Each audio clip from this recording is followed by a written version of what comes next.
চৌধুরী সাহেব, আপনার মেয়েকে আমি বিয়ে করতে চাই। ছোট লোক, গরিব, আসছে আমার মেয়েরে বিয়ে করতে।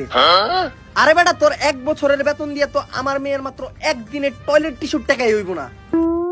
আপনার মাইয়া এত আগে? তাইলে তুমি আপনার মাইয়ার পেটে সমস্যা আছে। বিয়া পরে হইব, আগে আপনার মেয়ের ডাক্তার দেন। এত আগুন না মেয়ে আমি বিয়া করবো না।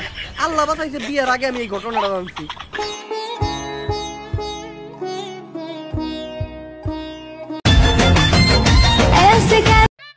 ভাই কিছু দান করেন ভাই, ভাই কিছু দান করেন।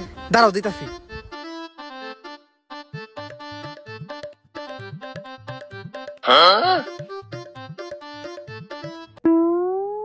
এইভাবেই গরিব দুঃখীদের পাশে দাঁড়াইতে হয়। আমি না থাকলে এই গরিব গুলার যে কি হইতো। আমি সবসময় মানুষের পাশে থাকি।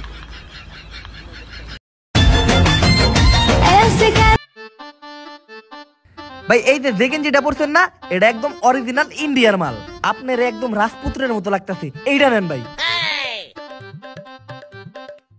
আরে ভাই, এই মালটা তো আগেরটা থেকেও সুন্দর। এটা অস্ট্রেলিয়ার থেকে আমি কালকেই আনছি, একদম আমার দোকানের ফার্স্ট ক্লাস একটা মাল। এটা নেন আপনি, এটাতে আপনারা অনেক সুন্দর লাগতেছে।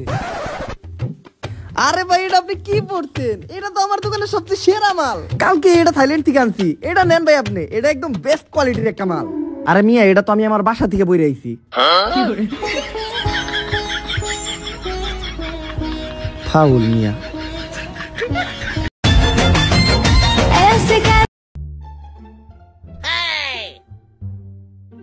কিরে, তুই এই সময় এই জঙ্গলের ভিতরে কি করস? তোরে তো বেটা রাসেল ভাইপার কামড় দিব। আমি তো এই জঙ্গলে রাসেল ভাইপারই খুঁজতাছি। এই বেটা, তুই কি বুঝাই নাকি? মানুষ রাসেল ভাইপারের ডরে ঘর থেকে বেরোনোর সাহস পায় না, আর তুই এই জঙ্গলে রাসেল ভাইপার খুঁজতাছস কেন? তুই খবর দেওস নাই? একটা রাসেল ভাইপার ধরতে পারলে 50,000 টাকা পুরস্কার। তুই ওই সাইডে খুঁজ, আমি এই সাইডে খুঁজতাছি। এই কথা আগে কবি না, আগে কইলে তো এতক্ষণ একটা রাসেল ভাইপার ধইরা ওলাইতাম।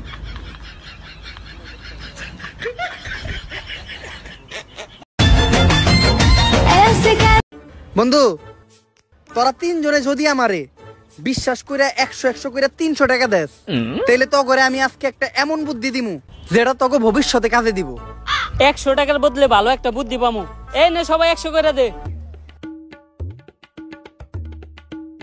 এই যে ওর আর আমার 200। তাইলে এখন বুদ্ধিটা দে। এইভাবে কখনো কাউরে বিশ্বাস কইরা টাকা দিস না।